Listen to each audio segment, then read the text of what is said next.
let's say I buy a house from an owner and then lease option it to a different buyer. Right. I make money on the deposit and on the spread, and money if the buyer exercises their option.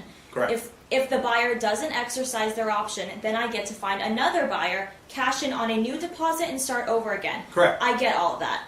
My question is, what options does the original seller have if he or she is annoyed that he has not been cashed out yet?